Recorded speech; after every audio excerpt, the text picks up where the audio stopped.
The Great Hall of the Galactic Council was the largest structure ever built by intelligent beings. It floated in the empty space between three star systems, a massive sphere of crystal and metal that could hold representatives from 1,000 worlds. Today, only 12 species sat at the central table, but these 12 controlled everything that mattered in the known galaxy. Ambassador Wei stood at the human podium and tried not to show his nervousness.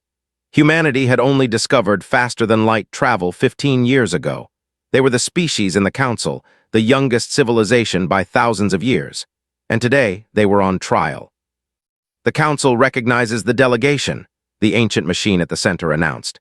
Its voice was neither male nor female, just cold and precise. Ambassador Ka rose from his seat. He was tall and thin, with 4 eyes arranged in a diamond pattern on his gray face. His people had ruled 300 worlds for 6,000 years. They looked at humans the way humans might look at children playing with fire. "We have reviewed the data provided by Earth's government," Ka said. "We have studied their military history. We have analyzed their weapons technology." He paused, and his 4 eyes blinked one at a time. "We are deeply concerned." Wei kept his face calm, but his heart was beating fast. He knew what was coming. The ambassador touched a control on his podium, and suddenly the air above the central table filled with images. Human images, war images, the mushroom cloud over Hiroshima, the trenches of World War I filled with poison gas, mass graves, burning cities, missiles launching from submarines, bombs falling from planes. "In just 300 years, Ka continued, this species developed weapons capable of destroying their entire planet. Not once, but many times over. They created poisons that kill with a single breath. They engineered diseases as weapons. They built bombs that turned cities into shadows." The other ambassadors were reacting now. The crystalline were making high-pitched sounds of distress. The massive delegate had covered his eyes with his 4 arms. Even the emotionless seemed disturbed, their metal bodies clicking and whirring in what might have been discomfort. "This is taken out of context," Wei said, stepping forward. "Yes, we have a violent history, but You also brought nuclear weapons to this station," Ka interrupted. "Your fleet is armed with enough firepower to crack planets. You have soldiers trained in dozens of ways to kill, and you have been a spacefaring species for only 15 years. He turned to face the other delegates. "What will they be capable of in 100 years? 1,000? The hall fell silent. Wei wanted to argue. He wanted to explain that humans had also created art and music and medicine, that they had learned from their wars, that they were trying to be better. But he could see the fear in the eyes of every alien in the room, and he knew that fear was stronger than any argument he could make. The delegate spoke next, his voice like stones grinding together. "We must protect the galaxy from this threat. I propose Resolution 7291, the complete removal of all human weapons technology." "Seconded," said the representative immediately. Wei felt the blood drain from his face. "You cannot be serious. We need our defenses. The outer rim is unstable. The hollow have been contained for 800 years, Ka said dismissively. "They are not your concern. Your concern should be convincing this council that your species deserves to remain a member." The message was clear: accept disarmament or face exile from galactic civilization. Humanity would lose access to trade routes, advanced technology, and the protection of the Council's combined fleets. They would be alone in a hostile universe. Wei asked for time to consult with Earth's government. He was given 1 day. The debate on Earth was fierce and painful. Military leaders screamed about security. Scientists warned about unknown threats. Politicians argued about pride and sovereignty. But in the end, the math was simple. Humanity could not survive alone, not yet. Not against the powers that ruled the stars. The vote passed by a narrow margin. Earth would comply. The disarmament took 3 months. Council ships arrived in Earth's orbit, and human weapons were handed over piece by piece. Every nuclear warhead, every biological agent, every chemical weapon, every missile, every bomb, every armed satellite. The Council everything with cold efficiency and transported it to dimensional vaults, pocket universes that could only be opened by unanimous Council vote. Admiral Helena watched the final transfer from the observation deck of her flagship, the Defiance. The ship had been the pride of Earth's fleet, armed with enough weaponry to glass a continent. Now it was being stripped down to a transport vessel, its guns removed, its missile bays sealed. A overseer stood beside her, monitoring the process on a holographic display. "The transfer is nearly complete," he said. "Your cooperation is appreciated." "You're making a mistake," replied. Her voice was calm, but her hands were clenched into fists at her sides. "The galaxy is not as safe as you believe. Your concern is noted. The Hollow are still out there. Your containment is not perfect. Nothing is perfect." The Overseer's 4 eyes blinked in that slow sequence she had come to find annoying. "The Hollow have been contained for 8 centuries. Our methods are sound. Your paranoia is understandable, given your species' violent nature, but it is unnecessary." Turn to face him directly. "And if you're wrong, if they break free, what happens to my people then?" "Then the Council will protect you, as we protect all member species." "With what? Your peacekeeping forces? Your diplomatic solutions?" She shook her head. "You have never faced an enemy that cannot be reasoned with. You have never fought something that only knows how to consume and destroy." The Overseer did not respond. Perhaps he had no answer, or perhaps he simply did not care what one human thought. The last weapon was transferred. The Defiant sat empty and quiet, a warship without war. Remained at the window long after the Overseer left, staring at the stars and wondering how long it would be before the Council realized their mistake. She did not have to wait long. 6 months later, the first reports came from the outer rim, ships vanishing without distress signals, colonies going silent, strange readings from the dimensional barriers that had held the Hollow prisoner for so long. The barriers were failing, and humanity had nothing left to fight with. The Hollow came like a tide of nightmares given form. They were not alive in any way the galaxy understood. They had no culture, no language, no goals beyond consumption. They were machines and flesh twisted together, constantly changing, constantly hungry. A single Hollow drone was the size of a transport ship, all jagged metal and pulsing organic tissue. They traveled in swarms of thousands, and wherever they went, they left nothing behind but dead worlds and empty space. The first colony to fall was 7, a mining world on the edge of Council space. 12,000 people lived there, mostly workers and their families. When the Hollow arrived, the colony had sent a distress signal that lasted exactly 43 seconds. Then silence. The Council sent a scout ship to investigate. It found a planet stripped to bedrock, not a building left standing, not a body to be recovered. The Hollow had consumed everything down to the bacteria in the soil. Ambassador Ka called an emergency session of the Council. His 4 eyes were wide with fear as he addressed the other delegates. "The containment has failed. The Hollow are free. We must mobilize immediately." The Council's response was the largest military operation in galactic history. Ships from all 12 member species gathered at the corridor, a narrow passage between star systems that served as the only route from the outer rim to Council space. If they could hold the corridor, they could stop the Hollow from reaching the core worlds. Admiral of the commanded the combined fleet.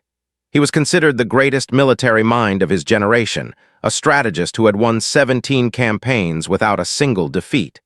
He looked at his assembled forces, 8,000 warships from a dozen species, and believed they could hold. He was wrong. The Hollow arrived in a swarm so large it blocked out the stars. Billions of drones, moving as one, a wall of hunger stretching across the void. Admiral ordered his fleet to open fire, and for a brief moment, the corridor filled with light as weapons from every species discharged at once. The Hollow absorbed the attack like water absorbing stones. Their drones died by the thousands, but for every one destroyed, 10 more pushed forward. They did not use weapons of their own. They did not need to. They simply crashed into the Council ships and began to consume, tearing through hulls with claws of metal and acid, converting debris and crew alike into more drones. The battle lasted 11 hours. By the end, half the Council fleet was gone, and the Hollow had not slowed at all. Admiral broadcast a retreat order, but his flagship was already being consumed. The last transmission from the commander was a plea that echoed across every channel in the galaxy. "We need human weapons. Override Resolution 7291. We need." Then static, then nothing. On Earth, people watched the disaster unfold on their screens. News networks showed the battle footage in horrified silence. Politicians gave speeches about standing with their Council allies, but everyone knew the truth. Humanity had nothing to offer. Their weapons were locked away, and even if they could be recovered, it was too late. The Hollow were coming and the council was falling. Admiral stood before the United Earth Parliament, her face grim. Behind her, a display showed the advancing Hollow swarm, now only weeks away from the core worlds. The council fleet has been reduced by 60%, she reported. They is being evacuated. They have retreated to their crystal fortresses. They are preparing for siege warfare on their colony worlds. She paused. No one is coming to help us. A senator raised his hand.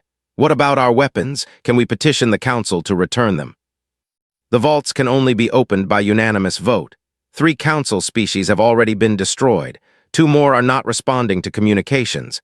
Even if we could gather the remaining votes, it would take months to retrieve our weapons and restore our ships to combat readiness. Shook her head. We do not have months. The parliament fell into chaos. People shouted accusations and demands. Some called for surrender. Others called for prayer. A few simply sat in stunned silence, watching their civilization end. In the back of the room, a young lieutenant named James Park raised his hand. Nobody noticed at first.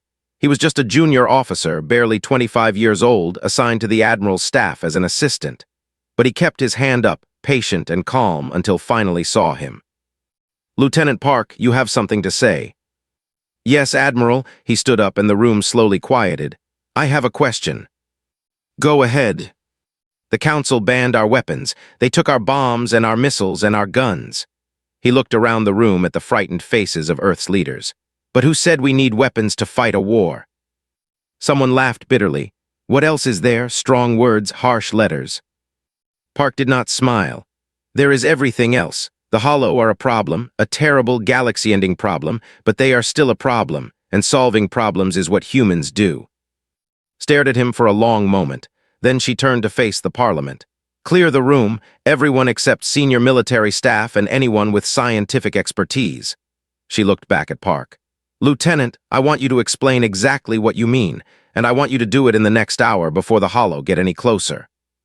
Park nodded. Yes, Admiral. Over the next 60 minutes, he laid out an idea so strange, so completely different from anything the galaxy had ever seen, that half the people in the room thought he was insane. The other half realized he might be a genius. Humanity could not fight the Hollow with weapons, so they would not fight at all. They would solve. They would adapt. They would use every strange, creative, stubborn trick their species had ever invented. And they would win. Or they would die trying. The war room on the human station Perseverance had been designed for admirals and generals. It had tactical displays, communication arrays, and seating for military commanders. But when Admiral assembled her team to fight the Hollow, the room looked more like a university than a command center. Doctor was a biologist who had spent 20 years studying invasive species on Earth. She sat at the main table, surrounded by holographic displays of hollow drone anatomy. Beside her was an engineer who had designed some of Earth's most advanced artificial intelligence systems. Across from them sat Professor, a 70-year-old woman who had spent her entire career teaching ancient literature and philosophy. And at the head of the table, looking slightly out of place among the scientists, was Lieutenant Park. Let me make sure I understand this, said, standing at the window that looked out at the stars.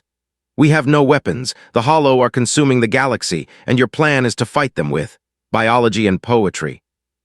Not poetry exactly, Professor said with a small smile. More like applied psychology.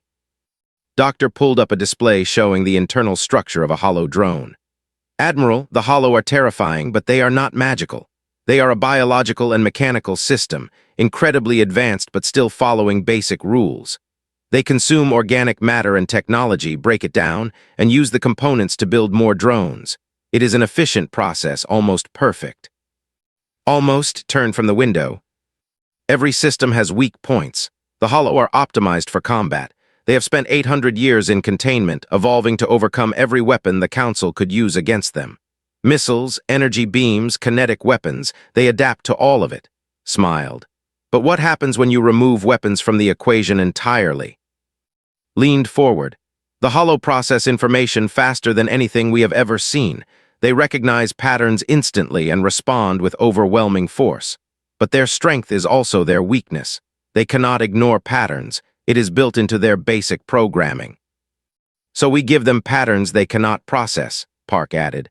Puzzles with no solution, mathematical sequences that go on forever, information that looks meaningful but leads nowhere. Frowned, that would stop them. Not stop them, slow them, buy time. Brought up a new display showing small unmanned probes. Phase 1, we flood hollow-occupied space with these. Each one broadcasts complex recursive signals. The hollow will try to analyze them, try to find meaning or threat. They will waste processing power on puzzles that have no answer. It will only work for seconds, admitted.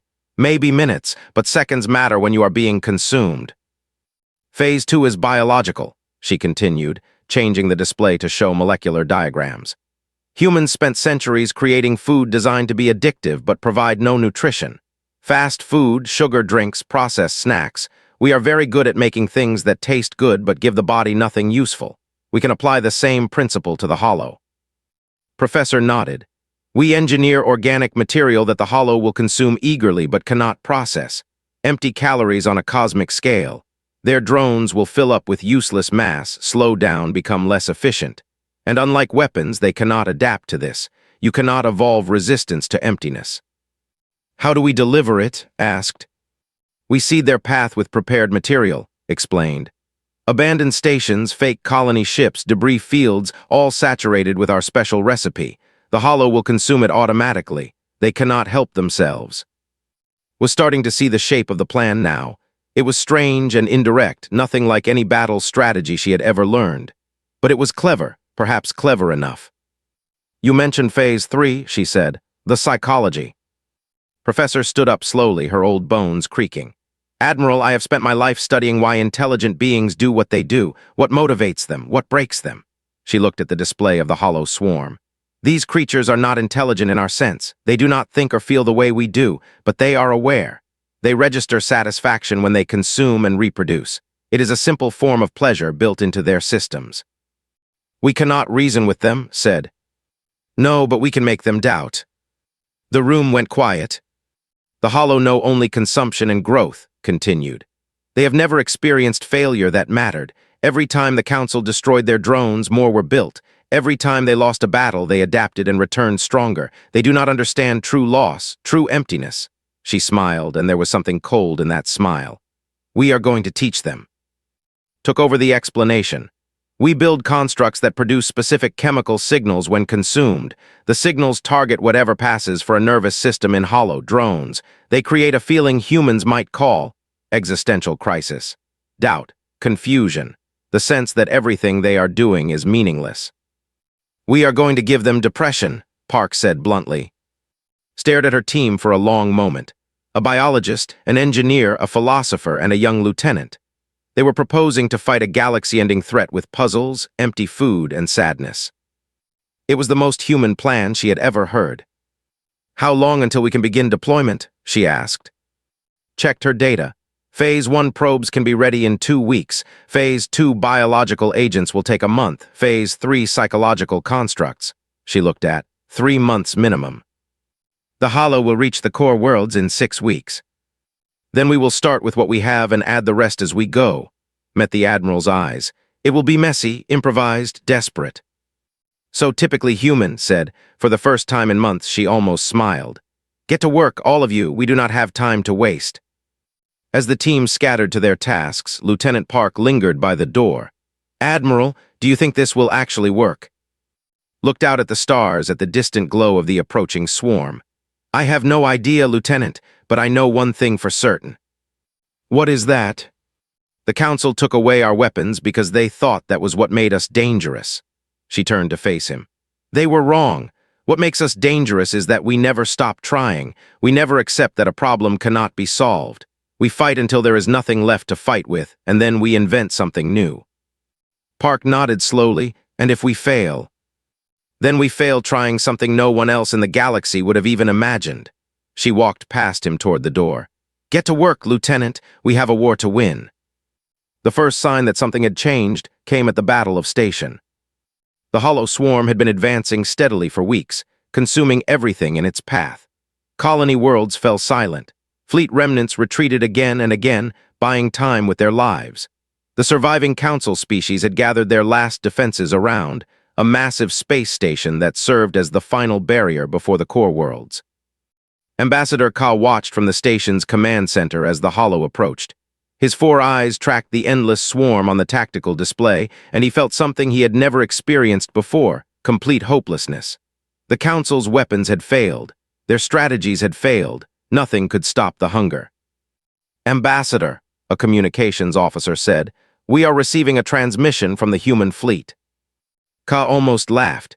The human fleet was 12 unarmed transport ships, barely enough to evacuate a single colony. What could they possibly offer now? "Put it through," he said. Admiral appeared on the screen. She looked tired but calm, almost peaceful. "Ambassador Ka, we are deploying our first countermeasure in 30 seconds. Please instruct your ships not to interfere." "Countermeasure?" Ka's eyes blinked in confusion. "You have no weapons. What countermeasure?" "Watch and learn, Ambassador." The human transport ships moved forward, spreading out in a wide arc between station and the advancing swarm. Their cargo bays opened, and thousands of small probes launched into space, drifting toward the Hollow like seeds scattered by the wind. The swarm continued its advance. The first drones reached the probes and consumed them instantly, absorbing the metal and circuits into their ever-growing mass. Ka shook his head. Whatever the humans had planned, it was not working. Then the swarm paused. It was not a complete stop. Drones still moved, still consumed, but the coordinated rush forward had become uncertain, confused. Drones that had been moving in perfect formation began to drift, turning in circles, bumping into each other. The great wave of destruction had become a disorganized mess. "What did you do?" Ka whispered. On the screen allowed herself a small smile. The probes broadcast recursive mathematical patterns. The Hollow cannot ignore information. It is part of their basic function. But these patterns have no solution, no end point. They will process them forever, trying to find meaning in meaningless data. "How long will this last?" "Minutes, maybe less. They will eventually filter out the signal, but minutes are enough for Phase 2. The human ships launched a second wave, this time of organic pods that looked almost like food containers. The confused Hollow drones consumed them eagerly, absorbing the organic material with the same efficiency they applied to everything else. But this time, they did not grow stronger. Ka watched in amazement as drones began to slow down. Their movements became sluggish, uncoordinated. Some stopped moving entirely, drifting in space like dead things. "The organic material is designed to be impossible to process," explained. "Empty biomass that takes up space but provides no energy or building materials. Their systems are clogged with worthless matter. They will have to purge it, rebuild, start over." "This is," Ka struggled to find words, "this is not warfare." "No, Ambassador, it is something better. It is problem-solving." The Battle of Station was not a victory in any traditional sense. The Hollow were not destroyed or driven back. But for the first time since the war began, they did not advance. The surviving Council forces used the confusion to evacuate civilians, reinforce positions, and prepare for the next phase. Over the following months, humanity deployed its countermeasures across the entire front line. Phase 1 probes disrupted Hollow coordination. Phase 2 biological agents slowed their consumption. And finally, Phase 3, the psychological constructs, began to take effect. Doctor and Professor had worked together on this final weapon, combining biology and philosophy into something entirely new. The constructs released chemical signals that targeted the Hollow's primitive awareness, their basic sense of purpose and satisfaction.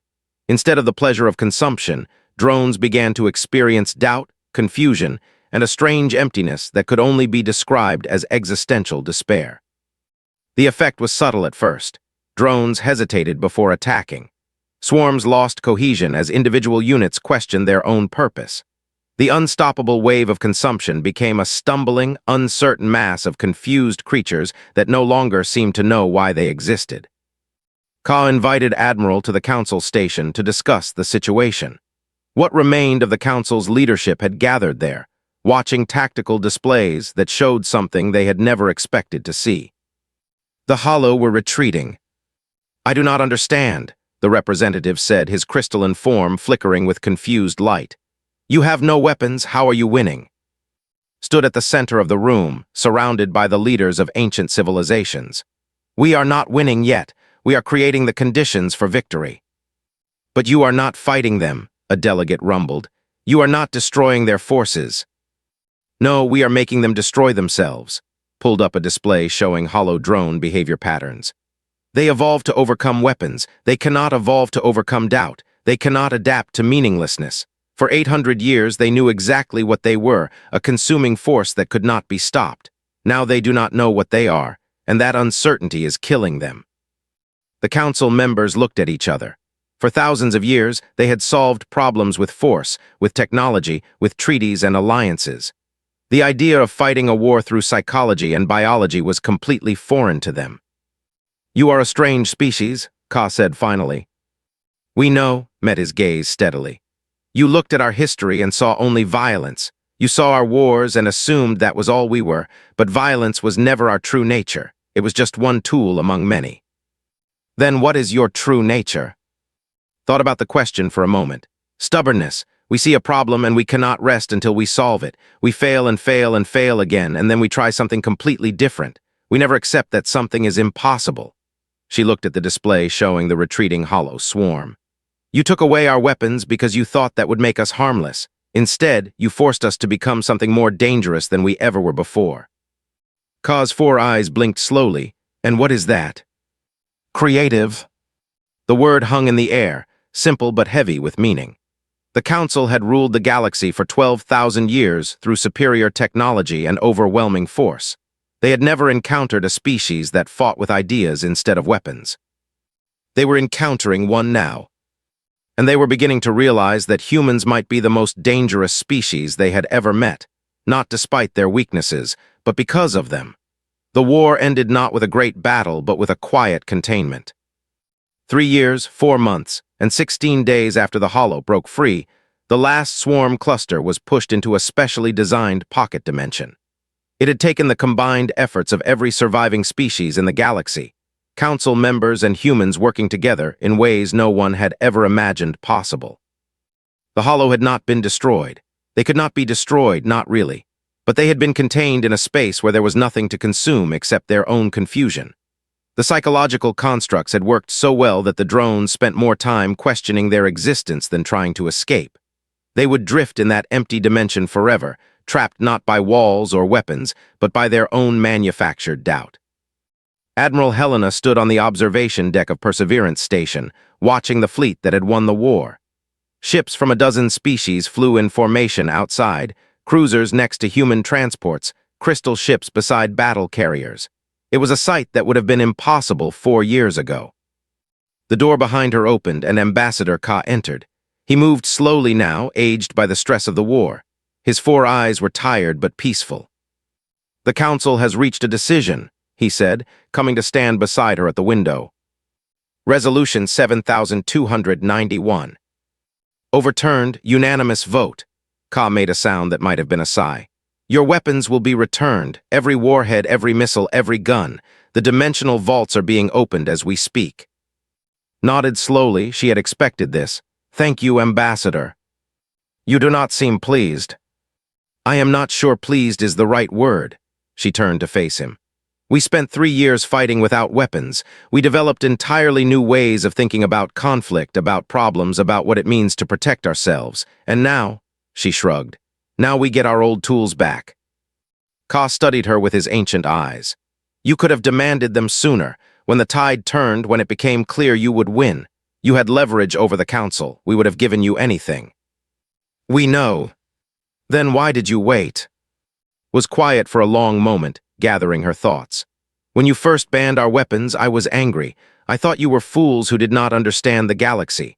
I thought you were leaving us defenseless against threats you could not even imagine. And now I think you might have done us the greatest favor any species has ever given another. Ka's eyes blinked in surprise. Explain. You looked at humanity and saw our capacity for destruction. You saw our bombs and our wars, and you were afraid, and you were right to be afraid. We are capable of terrible things. Given the right circumstances, we could have become exactly what you feared, a violent species that solved every problem with force. She turned back to the window, watching the mixed fleet drift peacefully among the stars. But you took away our weapons and you forced us to find another way. We had to think instead of shoot. We had to create instead of destroy. We had to understand our enemies instead of just killing them, and we discovered something we might never have learned otherwise. What did you discover? That we do not need weapons to be strong, that our real power comes from our minds, our creativity, our stubborn refusal to accept defeat. Smiled slightly. We won this war without firing a single shot, not because we could not fight, but because we chose not to. We found a better way. The ceremony to return humanity's weapons was held on Earth, in the rebuilt chamber of the United Earth Parliament. Representatives from every council species attended, along with billions of humans watching through broadcasts across the planet. Admiral accepted the formal transfer on behalf of humanity. She held one of the returned rifles, an antique by now, never fired, and examined it with an expression that might have been nostalgia. Lieutenant Park, now promoted to commander, stood at her side. He had become famous during the war as one of the architects of Doctrine Zero, the human who had first asked the question that changed everything. Who said we need weapons to fight a war? Strange feeling, he said quietly, looking at the crates of weapons being unloaded. Getting these back after everything we learned to do without them. It is, agreed. What do we do with them now? Considered the question. Around her, she could see the changes the war had brought. Human scientists worked alongside engineers. Philosophers discussed ideas with Earth's universities. The galaxy that had once feared humanity now looked to them as partners, allies, friends. We keep them, she said finally. We maintain them, we train with them. And use them. Only if we have to, only as a last resort when every other option has failed. She set the rifle down carefully, almost gently. The council banned our weapons because they thought that was what made us dangerous. They were wrong. What makes us dangerous is that we never stop thinking, never stop trying, never accept that a problem cannot be solved. She addressed the assembled crowd, human and alien alike. Today our weapons are returned to us. Today we are once again armed as we were before. Some might see this as a return to what we were, a violent species with the power to destroy worlds. She paused, letting her words settle. But we know the truth now. We know that weapons are just tools, and tools do not define who we are. Our choices define us, our creativity, our humanity. She looked out at the faces watching her, at the mixed crowd of species that had once feared humanity and now stood beside them. We won this war without weapons. We saved the galaxy through intelligence, adaptation, and the stubborn refusal to give up. And now that we have our weapons back, we know something that we never knew before. What is that? Someone called from the crowd. Smiled. We know we do not need them. We know that there is always another way if we are creative enough to find it. And knowing that, truly knowing it deep in our hearts, makes us stronger than any weapon ever could. She stepped back from the podium, and the crowd erupted in applause. Humans and aliens together, celebrating not a victory of force, but a victory of mind. The council never banned human weapons again. They did not have to. Humanity had learned what they truly were, and that knowledge was more powerful than any bomb or missile or gun. They were problem solvers. They were survivors. They were stubborn, creative, endlessly adaptable. And as they moved out into the galaxy alongside their new allies, they carried that knowledge with them, a weapon that could never be taken away, a strength that could never be banned. The war was over. The future had just begun.